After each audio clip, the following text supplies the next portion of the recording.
Hello all, welcome back to my channel Maha's food corner. இன்றைக்கி நம்ம homemade key எப்படி பண்ணலான்னு பார்க்க போகிறோம். ஃபர்ஸ்ட் நல்லா மலாய் இருக்கும், நல்லா 1 மந்த்தாக நான் ஸ்டோர் பண்ணியிருந்த மலாய் எடுத்துக்கிட்டேன். அதுக்கப்புறம் ஃபஸ்ட்டு நீங்கள் அதை ஒரு மிக்சரில் மாற்றிக்கோங்க. அதில் கொஞ்சோண்டு நீங்கள் ஐஸ் க்யூப்ஸ் போட்டுக்கிட்டிங்கன்னா உங்களுக்கு ஈஸியாக இருக்கும். நம்ம வந்து மிக்சியில் யூஸ் பண்ணலாம், இல்லை பிளெண்டரை யூஸ் பண்ணிக்கலாம், நம்ம இஷ்டம். அது நம்மளோட இதை பொறுத்து இருக்குது. அதோடு நீங்கள் வந்து ஐஸ் க்யூப்ஸ் போட்டுக்கிட்டு கொஞ்சோண்டு வாட்டரும் ஆட் பண்ணிட்டீங்கன்னா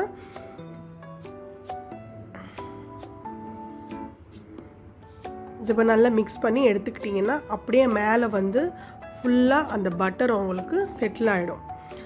அந்த பட்டரை அப்படியே புழிஞ்சு நீங்கள் வேறு ஒரு பவுலில் ட்ரான்ஸ்ஃபர் பண்ணிக்கோங்க. அந்த பட்டரை அழகாக எடுத்து வேறு ஒரு பவுலில் ஃபுல்லாக உங்களுக்கு எவ்வளோ 1 மந்த்து நீங்கள் ஸ்டோர் பண்ண மலைக்கு உங்களுக்கு ஓரளவுக்கு வந்துடும்.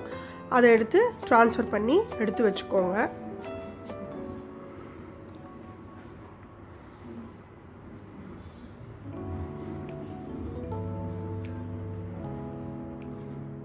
எனக்கு இந்த கிளாஸ் பவுல் ஃபுல்லாக வந்தது.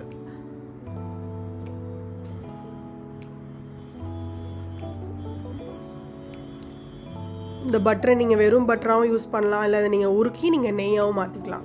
நான் அதை கொஞ்சமாக நெய் எடுத்துக்கிட்டேன், கொஞ்சமாக பட்டர் எடுத்து நான் ஆல்ரெடி அதை அப்புறமா எடுத்து வச்சுக்கிட்டேன். திருப்பி இன்னும் கொஞ்சம் எடுத்துக்கலாம். ஸோ அது இன்னும் கொஞ்சம் நீங்கள் ஐஸ் க்யூப்ஸை போட்டு இன்னொரு வாட்டி ஒரு பிளெண்ட் பண்ணிக்கோங்க. இன்னும் கொஞ்சம் உங்களுக்கு அந்த ஃப்ராத் ஃபார்ம் ஆகிடும். அப்புறம் அதை எடுத்து வச்சுக்கோங்க. அதே பவுலில் திருப்பி ட்ரான்ஸ்ஃபர் பண்ணிக்கோங்க.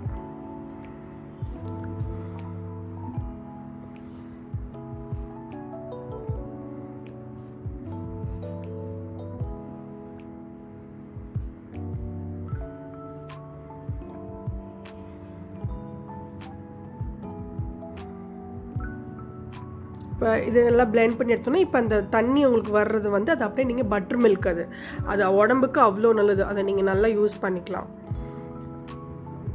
நார்மலாக ஐஸ் க்யூப்ஸ் போட்டு அதை நீங்கள் குடிக்கலாம். அப்புறம் நீங்கள் ஆல்ரெடி சேர்த்து வச்சு இந்த பட்டரை எடுத்து நீங்கள் ஃப்ரீஸ் பண்ணிவிடுங்க. அதாவது ஃப்ரிட்ஜில் வச்சு ஃப்ரீசரில் வச்சாலும் சரி, ஃப்ரிட்ஜில் வச்சாலும் சரி, ஒரு 1 டே ஃபுல்லாக விட்டுருங்க அப்படியே. அதுக்கப்புறமா நான் வந்து இதை வந்து கொஞ்சம் எடுத்து வச்சுக்கிட்டேன் ஆல்ரெடி. அப்புறமா கொஞ்சத்தை வந்து எண்ணெய் சட்டியில் போட்டு இப்போ நெய் எடுக்க போகிறேன். இது மாதிரி நல்ல பபுள் மாதிரி ஃபார்ம் ஆகி வரும். கொஞ்சம் இந்த மாதிரி அந்த நல்லா உப்பி வர்றது அமுங்கினதுக்கப்புறமா இதில் நீங்கள் வந்து சில பேர் தயிர் போடுவாங்க. எங்கள் அம்மாலாம் எனக்கு வந்து கருவேப்பிலை போட சொல்லி கொடுத்தாங்க. அது நல்லா வாசனையாக இருக்கும்னு சொல்லுவாங்க. அப்புறம் அந்த அடியில் அந்த மண்ணெலாம் இருந்ததுன்னா அது அப்படியே மேலே வந்துடும். ஸோ உங்களுக்கு அது வந்து நல்ல வாசனையோடு இருக்கும் அந்த நெய். ஓகே, ரெடி ஆகிடுச்சு. ஸ்டோர் பண்ணிக்கோங்க. தேங்க்யூ.